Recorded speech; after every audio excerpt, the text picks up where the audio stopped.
ada tenornya. Yang ketiga, real estate, liquid atau enggak? Properti udah pasti nggak liquid ya, karena jualnya butuh waktu, kita perlu ke agen dan segala macam. Emas, liquid atau enggak? Liquid, kita bisa jual di toko, besok langsung laku. Crypto, liquid atau enggak? Kita jual langsung laku, detik ini juga masuk ke wallet kita. Kita lihat dari upside, saham, naiknya bisa tinggi nggak? Bisa, saham bisa tinggi. Fixed income, upside-nya bisa tinggi nggak? Enggak, ya moderate aja. Dia bahkan 7%, 8% tapi fix. Real estate, upside-nya tinggi atau enggak? Tergantung di mana. Gold, upside-nya tinggi atau enggak? Selama 10 tahun terakhir nggak kemana-mana, jadi nggak ada. Kripto, upside-nya tinggi atau enggak? Kita tahu ini adalah aset terbaik selama 1 dekade terakhir. Ya, aset pertama yang mencapai 1 triliun US dollar dari market value. Kita lihat matrix yang ketiga, ya, inflation protection. Apakah ini bisa memproteksi kalian dari inflasi atau enggak? Saham, apakah bisa? Jawabannya enggak. Fixed income, apakah bisa? Jawabannya enggak. Real estate bisa untuk proteksi kita lawan inflasi. Emas bisa untuk proteksi kita melawan inflasi. Kripto bisa juga untuk proteksi kita lawan inflasi. Kalian mungkin ada yang komen, kok saham nggak bisa? Kalian lihat lah, growth S&P 500 lawan M2 money supply. Ya. Basically itu sama growth-nya. Uang yang di print sama saham itu terbangnya sama. Jadi real cost of capital dari saham itu sama kayak uang yang di print. Di sini kita lihat yang keempat, yaitu scarcity. Langka atau enggak asetnya? Saham, langka atau enggak? Enggak. Itu gue bisa cetak kapanpun. Gue kalau punya perusahaan, TBK gue bisa terbitin saham. Gue bisa right issue. Jadi itu sama sekali nggak langka. 2, fixed income. Perusahaan manapun ya, mau perusahaan BUMN, perusahaan swasta itu bisa terbitin surat utang baru. Jadi nggak scarcity. Real estate, ya itu bisa didebatin langka atau enggak, tapi buat di sini gue akan bilang langka ya. Kenapa? Karena tanah terbatas ya, cuma diciptakan sama yang maha kuasa, cuma terbatas, jadi orang rebutan untuk beli tanah. Jadi anggaplah terbatas. Emas, kita tahu emas itu punya limited supply, walaupun ada biaya eksplorasi, dia bisa eksplorasi untuk grow supply 2% setiap tahun, tetap gue hitung sebagai langka. Dan kripto, apakah langka? Yes, ya, karena Bitcoin itu cuma ada 21 juta koin yang pernah akan diciptakan. Di sini kita lihat lagi, dari barrier to entry. Saham, gampang nggak untuk beli saham? Gampang. Banyak sekuritas bahkan di bawah 100 ribu. Jadi gampang masuknya. Fixed income. Nah ini bisa didebatin lagi nih, antara kalian mau masuk pakai reksadana atau kalian masuk langsung straight ke fixed income-nya. Kalau langsung itu biasanya ada minimumnya, ada lumayan gede. Kalian nggak bisa main beli bonds misalnya AAA yang bagus, tapi uangnya sedikit, pasti miliar-miliaran. Jadi gua akan bilang itu lumayan lah. Real estate, barrier to entry-nya tinggi. Kenapa? Karena modal awalnya besar. Nggak semua orang bisa langsung beli properti. Ya. Kecuali kalian mau ikut equity crowdfunding, terserah. Tapi itu biasa kalian ya dikerjain lah sama yang punya ECF-nya. Gold, ya kita lihat gold. Barrier to entry-nya gampang nggak belinya? Gampang. Bisa beli kepingan kecil-kecil.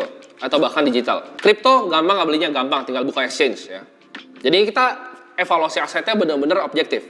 Nah kita lihat lagi. Dari sisi diversifikasi. Saham bisa diversifikasi? Bisa. Kita bisa cross sektor ya, kita bisa beli di perbankan, kita bisa beli di poultry, kita bisa nyebrang ke teknologi. Bahkan bisa cross negara, bisa di Indonesia, bisa di Jepang, bisa di Amerika. Fixed income, bisa diversify. Ini bisa didebatin sih, ini juga bisa didebatin. Kalau kita bilang diversify antara kelas obligasinya bisa mungkin ya, yang mungkin AAA sama kita cari yang grade B yang lebih rendah, tapi bunganya lebih tinggi, kita diversify antara bonds yang benar-benar bagus, government bonds, sampai corporate bonds yang junk bonds itu bisa diversify, jadi bisa. Real estate, ini sulit ya. Karena kalau kalian beli properti biasanya cuma beli satu, ya, karena mahal gitu. Kecuali uang kalian udah sultan gitu, kalian bisa diversify across negara. Contohnya, satu beli di Monaco, satu beli di Dubai. Tapi itu kan tuh nggak mungkin lah. Kalian nggak nonton video ini kalau kalian bisa kayak gitu. Gold, emas, apakah bisa diversify? Enggak, ya cuma satu emas. Crypto, bisa diversify? Bisa. Kita bisa mau yang metaverse, mau yang DeFi, mau yang store of value, mau yang macam-macam, itu bisa di-diversify mirip dengan saham per sektornya. Nah, regular income, dapat uang bulanan nggak? Saham, bisa. Cari saham yang ada dividennya, kayak batu bara itu bisa dapat dividen. Fixed income, pasti dapat, karena ya itu tujuannya untuk dapat bunga. 3, real estate ya. Dapat nggak income bulanan? Dapat. Kita bisa punya apartemen, kita sewain. Gold ya. Bisa nggak dapat regular income? Nggak bisa. Ya gold beli emasnya doang. Crypto dapat income bulanan bisa nggak? Bisa, dari staking. Nah, yang seru nih, transparansi. Saham apakah transparan atau enggak? Kayak kalian mungkin tahu jawabannya ya. Kalian aja nggak bisa lihat kode broker, tapi bandar bisa lihat kalian punya. Ya. Ada yang tahu nggak kalian? Kalau trading kalian itu bisa di front run sama sekuritas kalian sendiri. Jadi ini bukan rahasia publik, tapi trade kalian sekuritas bisa lihat dan mereka bisa front run duluan semua trade kalian. Jadi apakah transparan? Gue nggak yakin. Karena kalian aja nggak bisa ngeliat DPS orang kok, tapi mereka bisa lihat kalian punya barang. Kedua, fixed income, apakah transparan? Ini gue nggak kasih contohin pakai Indo ya, karena di Indo ntar bahaya gue. Jadi gue contohin pakai di luar yang udah kejadian. Kita lihat Goldman Sachs terbitin bonds ya, 1MDB fund-nya dari Malaysia. Itu apa yang terjadi? Ditipu kan? Jadi apakah bonds transparan? Nggak juga. Dia bisa bohong bikin untuk ini, tapi untuk cuman raise capital doang. Itu bonds. 3, real estate. Apakah transparan? Yakin nggak lo transparan? Lu punya tanah nih, ya kan? Lu punya tanah, terus ada developer gede gitu. Developer gede mau bangun sebuah kompleks di tanah lo. Dia akan tawar pasti harga yang bagus. Nah, gitu. Jadi apakah transparan? Nggak juga. Terus tadi dia pakai berbagai macam cara lah untuk keluarin lu dari lahan lu sendiri. Jadi tanah lo apakah punya lu belum tentu gitu. Nah gold, transparan ya somewhat lah, gue tahu ada kartelnya, ada mafia, tapi gold somewhat transparan. Crypto, lu bisa lihat semuanya ya, mau Ethereum lu bisa cek di Etherscan. Lu mau lihat Bitcoin lu bisa lihat di Block Explorer-nya. Semua on-chain dan transparan, lu bisa lihat semua transaksinya. Justru orang yang bilang crypto tuh dipakai untuk trafficking orang, dipakai untuk kejahatan ilegal, itu orang paling bodoh. Kenapa? Karena kripto tuh justru paling gampang untuk kalian track, ya, gampang banget untuk kalian track. Nah, jadi kan dari tabel ini kalian udah lihat nih kira-kira, dan kalian tinggal judge sendiri aja. Ini evaluasi gue pribadi, ya. Jadi ini tabel kalian nggak akan ketemu di mana-mana, karena 8 matrix ini yang gue cari. Karena waktu itu gue ibaratnya dalam pursuit lah, gue pengen mencari aset kelas yang terbaik untuk diri gue sendiri. Jadi gue ketemu 8 matrix ini dan gue bandingin. Ini tabel yang gue bikin sendiri. Kalian pertanyaan besarnya, apakah gue bikin tabel ini bias? Karena aset gue tuh besar di kripto. Jadi gue jelekin semua aset kelas yang lain. Jawabannya enggak. Gue itu mulai dari saham ya. Gue udah lama banget di saham. Gue udah pernah kenal bandar. Gue pernah kenal sama bos-bos sekuritas, aset management. Gue udah pernah lihat market maker cara kerjanya gimana gitu. Gue udah tahu kayak misalnya kenapa gue bisa bilang nggak transparan gitu. Kayak contoh kemarin. Itu ada saham yang turun, ya kan? Saham market cap besar yang turun. Depannya G, belakangnya O, kalian tebak sendiri. Itu turun tuh, ya kan, retail kekunci. Contohnya, transparan, ARA ARB, ya kan. Itu nggak simetris gimana caranya. Kalian pikir itu nguntungin retail? Enggak, itu buat ngebantai kalian. Justru ARB kecil 7%, itu buat ngebantai kalian, biar kena kunci. Gimana caranya bisa keluar dari ARB itu? Kalian pakai sekuritas yang servernya deket sama bursa. Nah, makanya bisa keluar tuh pakai MG gitu kan. Karena servernya deket sama bursa efek. Nah, itu hal-hal yang kalian nggak tahu dan gue udah terjun dalam.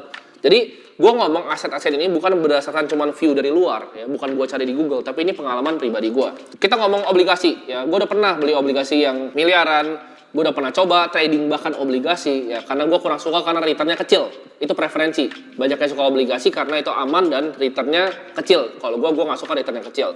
Jadi gue bukan preferensi gue obligasi. Kita ngomongin properti. Oke, mungkin kalian ada yang bilang, oh lu nggak pernah punya kos-kosan, jadi lu nggak tahu internal rate of return. Betul, gue nggak pernah punya kos-kosan. Tapi di sini, kalau kalian mau tanya gue, misalnya, oh cari properti itu gimana? Lu mau main yang gimana? Ya, mau cari yang capital gain? Ini gue bikin workshop properti juga di sini. Kalian mau cari yang capital gain atau kalian mau cari yang dapat income bulanan? Pilih dulu satu-satu. Mau capital gain ya jangan cari yang di Indo. Indo udah nggak mungkin dapat. Kalian ke Dubai aja cari capital gain. Kalau mau yang fixed income besar, fixed income daripada kalian beli kos-kosan doang, itu internal rate of return-nya mungkin 13-14%, tapi itu di atas buku.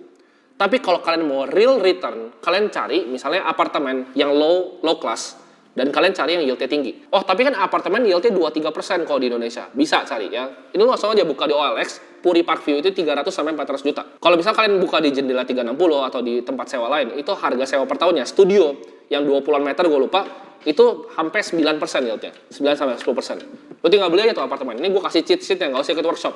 Dapat yield 10% ya, per tahun dari properti.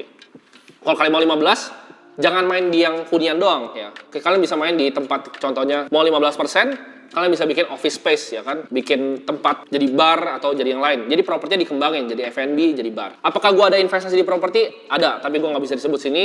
Anggap aja itu investasinya properti plus lifestyle lah. Jadi gue nggak usah sebut di sini. Jadi kalau kalian tanya properti, apakah gue mendalami? Gue juga udah pernah cari. Karena gue bilang tadi, gue dalam misi untuk mencari aset kelas yang terbaik. Next ya, gold. Ya, gold kita tahu emas 1 kilo. Sekarang kalau gue beli pun 10 tahun lagi 1 kilo lagi. Jadi buat gue nggak ada gunanya. Dan yang terakhir, kripto. Ini menurut gue punya proxy untuk melihat masa depan. Artificial intelligence, metaverse, DeFi, semua yang paling canggih-canggih, semua orang paling pintar yang gue tahu udah pindah ke industri ini. Jadi